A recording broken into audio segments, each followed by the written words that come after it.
하나님께서 우리에게 주시는 말씀은 사사기 3장 12절에서 31절까지의 말씀입니다.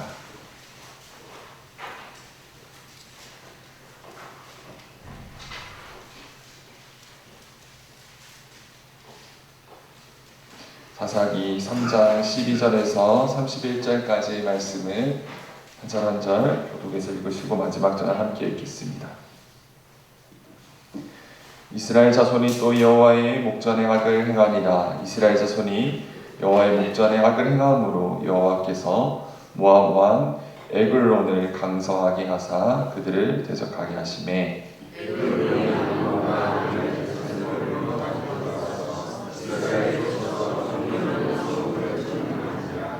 이 이스라엘 자손이 모압 왕 에글론을 18해 동안 섬기니라. 이스라엘 자손이 여호와께 부르짖으며 여호와께서 그들을 위하여 한 모전을 세우셨으니 그는 무엇보다 사랑하는 자들의 인도자들에게 것이라. 이스라엘 자손이 그를 통하여 모압 왕 에글론에게 공부를 하시되 에웃이 길이가 한 규빗 되는 좌우에 날선 칼을 만들어 그의 오른쪽 허벅지 옷 속에 차고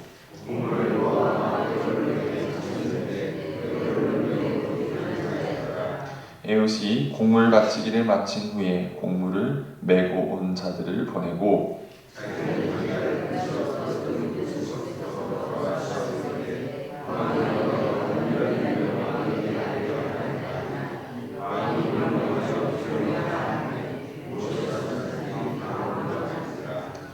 에웃이 그에게로 들어가니 왕은 서늘한 다락방에 홀로 앉아 있는 중이라. 에웃이 이르되 내가 하나님의 명령을 받들어 왕에게 아랠 일이 있나이다 하매 왕이 그의 자석에서 일어나니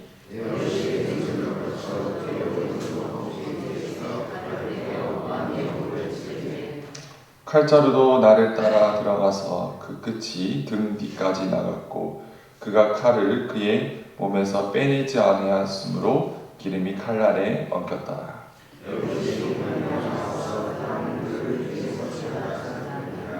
이웃이 나간 후에 왕의 신하들이 들어와서 다락문들이 잠겼음을 보고 이르되 왕이 분명히 서늘한 방에서 그의 발을 가리우신다 하고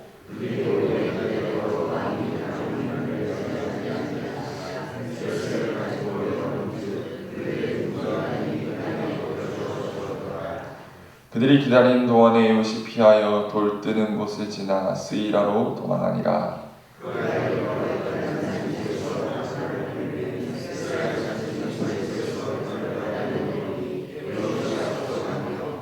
그들에게 이르되 나를 따르라. 여호와께서 너희의 원수들인 모압을 너희의 손에 넘겨주셨느니라 하매 무리가 에웃을 따라 내려가 모압 맞은편 요단강 나루를 장악하여 한 사람도 건너지 못하게 하였고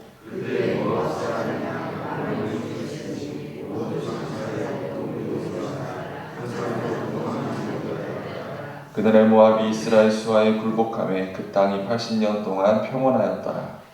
요후에는 아나세 아들 삼갈이 있어 소몬은 막대기로 블레셋 사람 600명을 죽였고 그도 이스라엘을 구원하였더라. 잠시 기도하겠습니다. 하나님 감사합니다. 저에게 새 한 주를 허락해 주시고 함께 또 예배드림으로 한 주를 시작할 수 있도록 인도하여 주셔서 감사합니다. 하나님, 우리가 다른 것들을 의지하지 않고 하나님이 우리 인생과 삶, 우리 가정과 교회의 주인이심을 고백하며 하나님을 참 의지하며 살아갈 수 있는 믿음의 한 주 될 수 있도록 인도하여 주시옵소서. 말씀으로 저희를 가르치시고 언제나 깨우쳐 주시옵소서. 살아계신 예수님의 이름으로 기도드립니다. 아멘.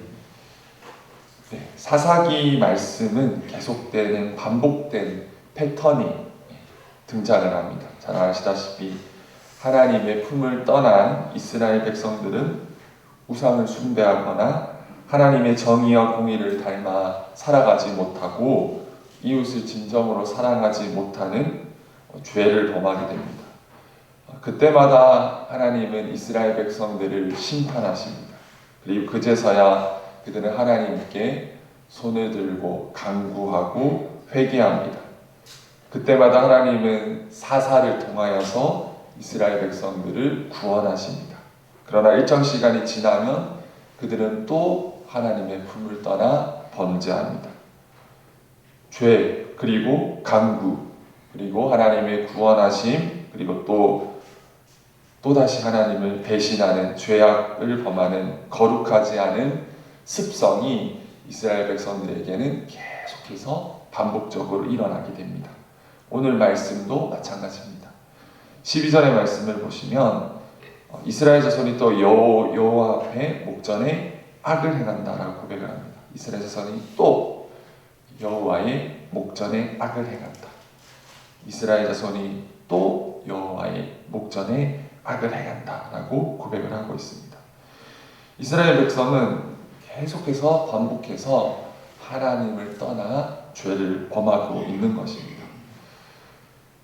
온리 이제 이전 사사가 떠난 후에 하나님 앞에서 그들은 또 죄를 범하는 것입니다. 그러자 이번에는 하나님께서는 모압 왕 에글론을 강성하게 하사 이스라엘 백성들을 대적하게 하십니다.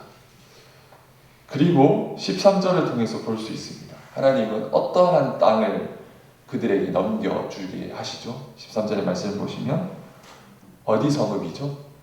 종려나무 성읍이라고 고백을 하고 있습니다. 종려나무 성읍은 어디입니까? 바로 여리고 성입니다. 여리고 성은 유난히 종려나무가 많은 지역으로 성경에서는 이 여리고를 지칭할 때 종종 종려나무 성읍으로 소개되기도 합니다. 여리고라는 지역은 어떤 지역입니까?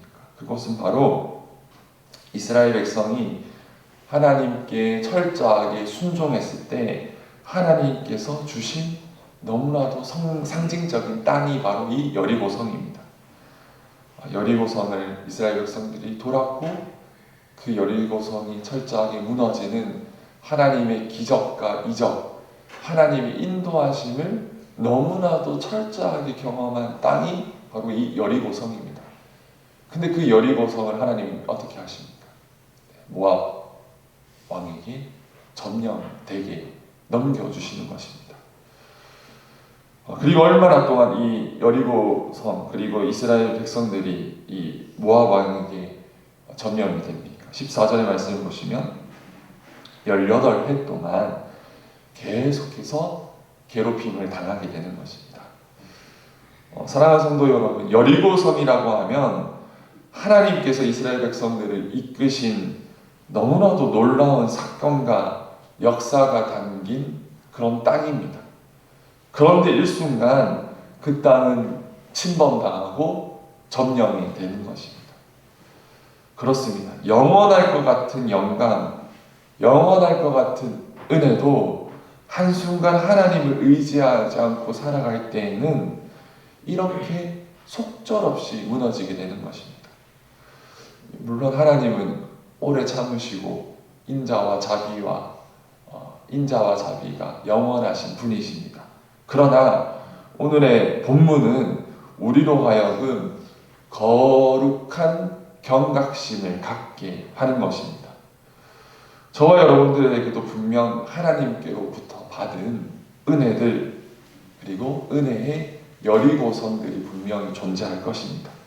그러나 하나님을 떠난다면, 하나님을 의지하지 않는다면 그것이 영원할 것이라는 것은 우리의 교만과 욕심이 아닐까요?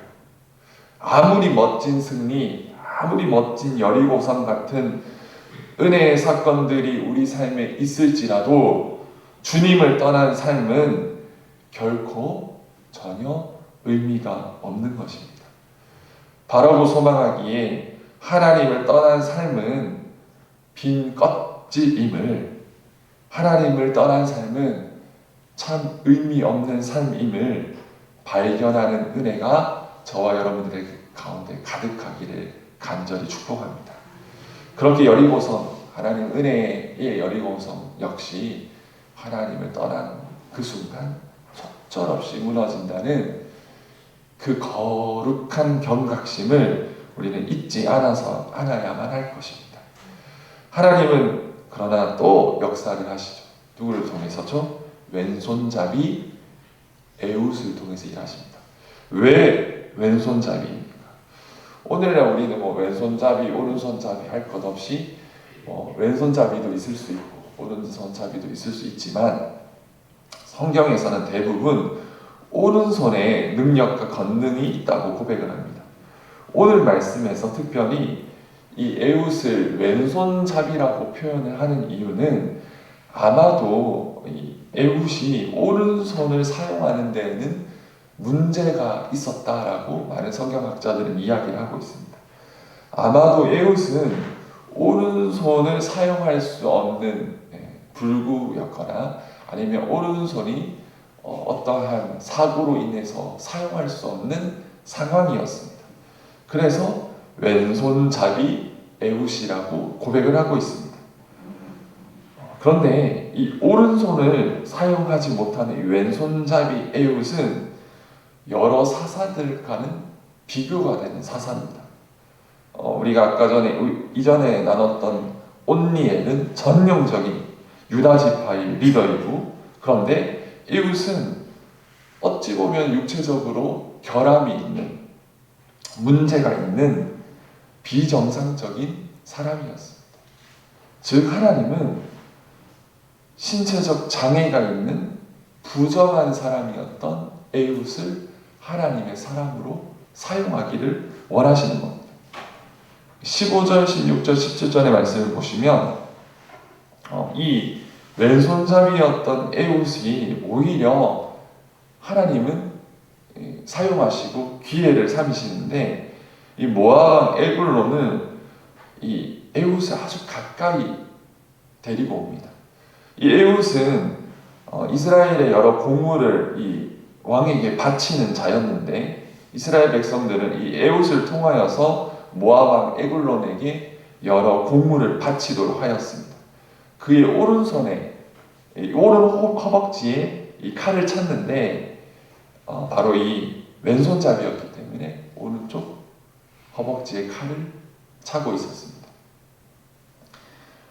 그의 오른손이 사용할 수 없었기에 아마도 이 모압 왕은 방심했던 것 같습니다. 공물을 바치고, 그리고 그 공물을 바치던 자들을 다 뒤로 하고 에웃은 이 모압 왕 에글론에게 아주 가까이 나아갈 수 있게 됩니다. 방심했던 이 에글론은 이 에웃을 아주 가까이서 보게 되고, 우리 오늘 27절, 28절 그리고 이후에 22절의 이후의 말씀을 보면 하나님께서 기회를 주셔서 이 에글론을 죽이게 되는, 에웃이 이 일들을 감당을 하게 됩니다. 오늘 말씀을 보면 에웃은 참 연약한 자였죠. 신체적인 결함도 있었고 우리가 생각하는 그런 리더의 모습이 아니었습니다. 그런데 하나님이 그를 사용하시기로 작정하시자 에웃을 통하여서 하나님은 놀라운 일을 행하시는 겁니다. 그런데 오늘 말씀에 보면 27절, 28절의 말씀을 보면 우리 27절의 말씀만 같이 한번 읽어보겠습니다. 함께 읽겠습니다. 시작! 그가 이르러 에브라임 산지에서 나팔을 불매 이스라엘 자손이 산지에서 그를 따라 내려오니 에웃이 앞서 가며. 아멘. 에웃은요, 본인이 가장 연약한 자였지만 혼자 그 적진에 들어가고, 그리고 특별히 다른 사사들을 보시면 사실 본인을 위해서 싸우는 사사들도 분명히 존재를 했습니다. 삼손이나 여러 사사들을 보면 나의 유익을 위해서 싸우는 사사들도 분명히 존재를 했습니다. 그런데 에웃은요, 연약한 자였지만 바로 정말로 이스라엘 백성들을 위해서 싸우기를 힘쓰는 사람이었습니다. 그리고 어떤 사사들은 일부 지파들만 그 싸움에 동원을 시킨다거나 아니면 일부 지파들만 데리고 그 일들을 감당을 합니다. 그런데 27절의 말씀을 보시면 이 에웃은 이스라엘 자손 전체를 사용해서 함께해서 이 대적들을 대적하는 일들을 감당을 하게 됩니다. 그래서 어찌 보면 에웃은 연약한 자였지만 고린도전서의 말씀이 생각이 납니다. 하나님께서 세상의 가장 미련한 것들을 통하여서 하나님 세상을 부끄럽게 하신다는 겁니다. 그렇습니다. 오늘 말씀을 통해서 하나님은 어떤 분이십니까? 하나님은 작고 연약한 부분을 사용하시는 분이십니다. 우리를 바라보면, 또 우리 공동체를 바라보면, 우리 가정을 바라보면 분명히 연약하고 또 연약한 부분들이 분명히 존재를 합니다. 그런데 하나님은 때로는, 하나님은 매우 자주 우리의 약한 부분들을 통하여서 하나님은 일하십니다. 에웃은 그런 하나님의 일하심을 반증하는 하나님의 사사입니다. 하나님은 지금도 저와 여러분들의 특별한 그 연약함을 통하여서 하나님 지금도 일하고 계십니다. 바라고 소망하기에 약하고 연약함에도 불구하고 사용하시는 그 하나님의 믿음의 눈, 믿음의 사용하심을 우리도 오롯이 의지하고 이번 한 주간도 살아가시는 은혜가 있기를 간절히 축복합니다. 이 눈에 아무 증거 아니 배워도 믿음으로 우리가 살아가는 것처럼 저와 여러분들이 훌륭해서, 저와 여러분들이 뛰어나서, 저와 여러분들이 능력이 많아서 하나님이 사용하시는 것이 아니라 하나님은 우리가 연약함에도 불구하고 우리를 사용하십니다. 여러분, 그것이 바로 은혜이고 그것이 바로 하나님이 한 사람을 세우는 방식이고 공동체를 세우는 방식입니다. 바라고 소망하기에 그럼에도 불구하고 사용하시는 그 하나님의 은혜가 저와 여러분들의 개인과 가정과 공동체와 교회 가운데 가득하시기를 간절히 축복합니다.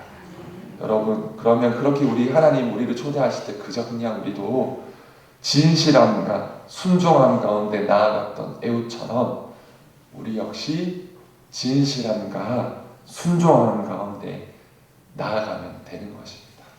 그런 믿음의 한 주, 그 부르심의 연약함 가운데도 우리를 부르시는 은혜에 진실함과 순종함으로 나아가는 믿음의 가정, 믿음의 한 사람 한 사람, 특별히 또 믿음의 우리 교회가 되기를 간절히 축복합니다.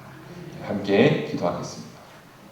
함께 기도하실 때에 특별히 두 가지, 첫 번째는 믿음의 경각심을 가지고 살아갈 수 있는 우리 한 사람 한 사람이 되기를, 특별히 또 에웃을 사용하신 하나님이 우리의 연약함을 가지고도 사용하시는 하나님이심을 우리가 기억하고 우리도 준비돼서가 아니라 또 때로는 연약하지만 사용하시는 하나님을 의지하면서 믿음과 진실함과 순종함으로 나아갈 수 있도록, 또 특별히 이번 주는 추석 연휴가 있는 한 주입니다. 오고 가는 발걸음 하나님께서 함께 해주시고 인도해 주시고 주님과 함께 또 우리 가족들과 함께 또 새롭게 새 힘 얻을 수 있는 또 믿음의 또 즐거운 우리 추석 연휴 될 수 있도록, 또 이 연휴 가운데에도 몸과 마음이 아픈 우리의 이웃들이 있다면 하나님께서 만져주시고 위로해주시고 또 그들을 위해서 우리 함께 중보기도할 수 있는 한 사람 한 사람 될 수 있도록 우리 이 시간 이 기도 제목을 가지고 함께 기도하겠습니다. 주님, 이 시간 하나님 아버지, 우리가 믿음의 마음을 되돌아봅니다. 하나님 아버지, 우리에게 베풀어 주신 여리고 성, 하나님 놀라운 기적과 이적들이 분명히 존재를 합니다. 그러나 주님, 우리가 그것을 잊고 하나님 아버지, 하나님을 의지하지 않고 살아가는 것이 또 우리의 모습이기도 합니다. 하나님 아버지, 또 회개하고 또 주님 앞에 무릎 꿇고 하나님과 거룩한 하나님 아버지 경각심을 가지고 살아갈 수 있도록 하나님 함께하여 주시옵소서. 특별히 약한 자를 사용하시는 하나님, 정말로 연약함에도 불구하고 사용하시는 그 하나님을 우리가 기억하길 원합니다. 그래서 하나님 아버지, 우리도 그 하나님의 그 시선 안에 우리도 사용되어지고 또 하나님을 의지하며 살아갈 수 있도록 함께하여 주시옵소서. 하나님 아버지, 추석 연휴 하나님 아버지 은혜 가운데 주성님을 보내게 하여 주시고 오고 가는 길 하나님 지켜주시고 하나님 아버지 하나님 품 안에서 또한 우리 가족들 간에 또 기쁨과 즐거움 가운데 시간을 보낼 수 있도록 인도하여 주시옵소서. 여전히 하나님의 연약함 가운데 거하는 자들이 많이 있는데 하나님 위로하여 주시고 또 육신과 또 여러 가지의 마음 가운데 있는 자들을 주님 위로해 주시옵소서. 하나님 감사합니다. 하나님 저희가 언제나 하나님을 기억하고 의지하며 거룩한 두려움을 가지고 살아갈 수 있는 믿음의 사람들 될 수 있도록 인도하여 주시옵소서. 연약함에도 사용하시는 그 하나님은 놀라우신 사랑을 기억하게 하시고 우리에게 좀 부족함이 있고 우리 가정에 우리 공동체에 연약함이 있음에도 불구하고 사용하시고 함께 하시는 그 놀라운 하나님의 은혜를 우리가 기억하며 담대하게 순종하며 믿음의 걸음을 걸어갈 수 있도록 인도하여 주시옵소서. 추석 연휴 가운데 주님 함께 하시고 오고 가는 길 주님 지켜주시고 또 우리 온 가족이 주님 안에서 기쁨과 사랑을 나눌 수 있는 추석 연휴 될 수 있도록 함께하여 주시옵소서. 몸과 마음이 아픈 자들이 참 많이 있습니다. 하나님 위로해 주시고 하나님께서 찾아가 주시고 또 투병 중에 있는 자들 마음이 아픈 자들 하나님께서 위로하여 주시고 하나님의 그 치료의 빛으로 임재하여 주시옵소서. 이번 한 주도 모든 것들 다 맡겨드리며 살아계신 예수님의 이름으로 기도드립니다. 아멘. 하늘에 계신 우리 아버지, 아버지의 이름을 거룩하게 하시며 아버지의 나라가 오게 하시며 아버지의 뜻이 하늘에서와 같이 땅에서도 이루어지게 하소서. 오늘 우리에게 일용할 양식을 주시고 우리가 우리에게 잘못한 사람을 용서하여 준 것 같이 우리 죄를 용서하여 주시고 우리를 시험에 빠지지 않게 하시고 악에서 구하소서. 나라와 권능과 영광이 영원히 아버지의 것입니다. 아멘.